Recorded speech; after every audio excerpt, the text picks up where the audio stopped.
दोस्तों, पूर्व CGI D Y Chandrachud ने शायद सोचा नहीं होगा कि रिटायरमेंट के बाद उनको अपने ही फैसले की वजह से फजीहत का सामना करना पड़ेगा। खासकर वर्शिप एक्ट पर उन्होंने जो बातें कही है उस पर उन्हें विरोध का सामना करना पड़ेगा और फिर सफाई भी देनी पड़ेगी। नमस्कार, मेरा नाम शिवानी पांडे और आप देख रहे हैं उल्टा चश्मा यूसी।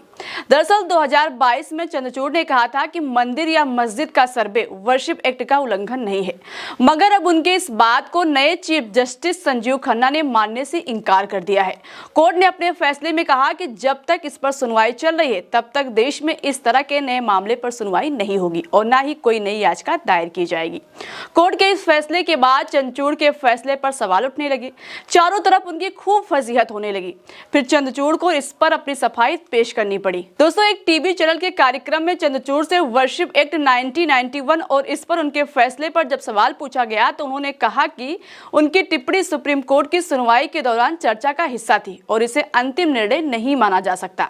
उन्होंने ये भी कहा कि वर्शिप एक्ट पर उनका कोई विचार नहीं हो सकता क्योंकि यह मामला अभी सुप्रीम कोर्ट में चल रहा है और इस पर कुछ भी कहना अनुचित होगा। इसके बाद चंद्रचूड़ ने कहा कि कोर्ट में सुनवाई के दौरान जो बातें कही जाती है उसको अंतिम निर्णय से जोड़ना गलत है।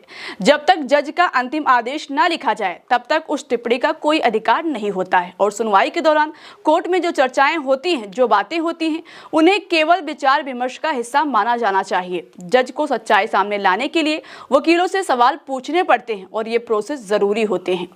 यानी दोस्तों, यहाँ पर चंद्रचूड़ अपनी ही बातों पर पर्दा डालने की कोशिश कर रहे हैं और सही से सवालों का जवाब भी नहीं दे पा रहे हैं। अपने कार्यकाल के दौरान उन्होंने कई ऐसे फैसले सुनाए हैं जिसकी वजह से रिटायरमेंट के बाद से ही वो सवालों के घेरे में हैं। उनके फैसलों पर लगातार सवाल उठ रहे हैं। चंद्रचूड़ के बारे में तो कहा जा रहा है कि उन्होंने सिर्फ मोदी सरकार के पक्ष में फैसले लिए हैं। खैर, अब वर्शिप एक्ट 1991 है क्या, इसमें क्या कहा गया वो आप जान लीजिए। दरअसल इस कानून को 1991 में कांग्रेस सरकार के समय लाया गया था। उस वक्त पीवी नरसिम्हा राव प्रधानमंत्री थे और उसी समय देश में राम मंदिर और बाबरी मस्जिद का मुद्दा काफी गर्म था। इसके बाद से ही देश में मंदिर मस्जिद विवाद और बढ़ने लगा था। दो समुदाय के बीच हिंसा होने लगी थी, जिससे निपटने के लिए कांग्रेस सरकार ने इस कानून को बनाया था।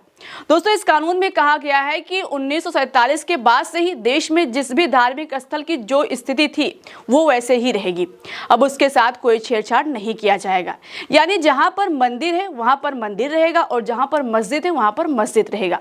लेकिन 2022 में चंद्रचूड़ ने वाराणसी की ज्ञानवापी मस्जिद से जुड़े मामले की सुनवाई के दौरान कहा था कि एक सर्वेक्षण यानी सर्वे पूजा स्थल अधिनियम 1991 का उल्लंघन नहीं करता है।